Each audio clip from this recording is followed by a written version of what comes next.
আশুলিয়ায় বেওয়ারিশ লাশের মৃত্যুর সনদ ব্যবহার করে জীবিত মানুষকে মৃত বলে হত্যা মামলা করার ঘটনায় চলছে তোলপাড়। মামলা করার সপ্তাহ না পেরোতে জীবিত সেই যুবককে ধরে আদালতে পাঠিয়েছে পুলিশ। তবে মামলার বাদী এখনো পলাতক। আশুলিয়া প্রতিনিধি শেফালি মিত্তুর রিপোর্ট। 5 আগস্টকে ঘিরে আশুলিয়াতে বেড়েই চলেছে হয়রানিমূলক মামলার সংখ্যা। এসব মামলা নিয়ে একের পর এক বেরিয়ে আসছে চাঞ্চল্যকর তথ্য। এবার ঘটেছে দেশ তোলপাড় করা এমনই এক ঘটনা। অজ্ঞাত ব্যক্তির মৃত্যু সনদ ব্যবহার করে 5 আগস্ট বিজয় মিছিলের স্বামী আলামিন গুলিবিদ্ধ হয়ে নিহত হয়েছে বলে দাবি করে কুলসুম বেগম নামের এক নারী। 24 অক্টোবর কুলসুম বেগম শেখ হাসিনাকে প্রধান করে সাবেক সংসদ সদস্য ডাক্তার এনামুর রহমান সহ 130 জনের বিরুদ্ধে হত্যা মামলা করেন ঢাকার চিফ জুডিশিয়াল ম্যাজিস্ট্রেট আদালতে।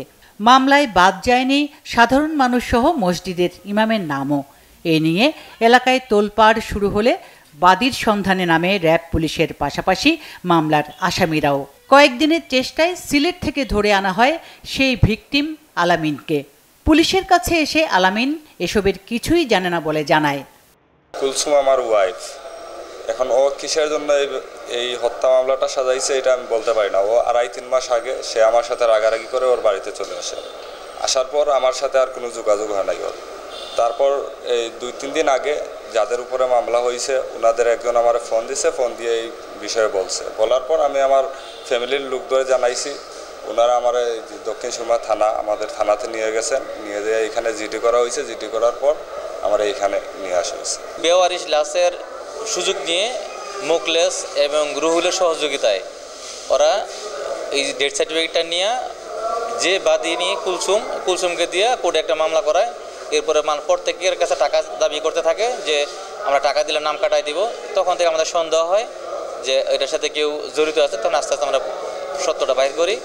একটি স্বনামধন্য হাসপাতালের মৃত্যু সনদ কিভাবে পেল এই চক্রটি তা জানতে চাইলে হাসপাতাল কর্তৃপক্ষ এ ব্যাপারে কিছুই জানে না বলে জানায়।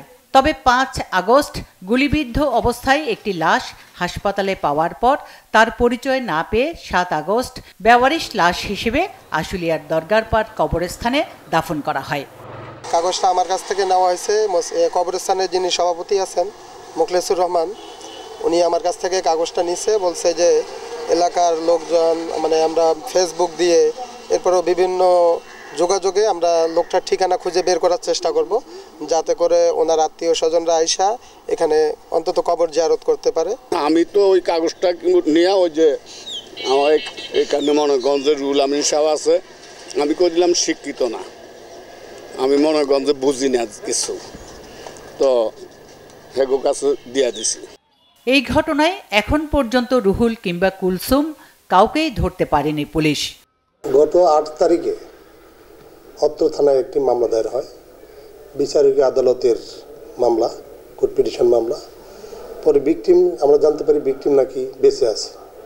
পরে তাকে সিলেট থেকে কালকে উদ্ধার করে নিয়ে এসে বিজ্ঞ আদালতে আজকে প্রেরণ করা হয়েছে।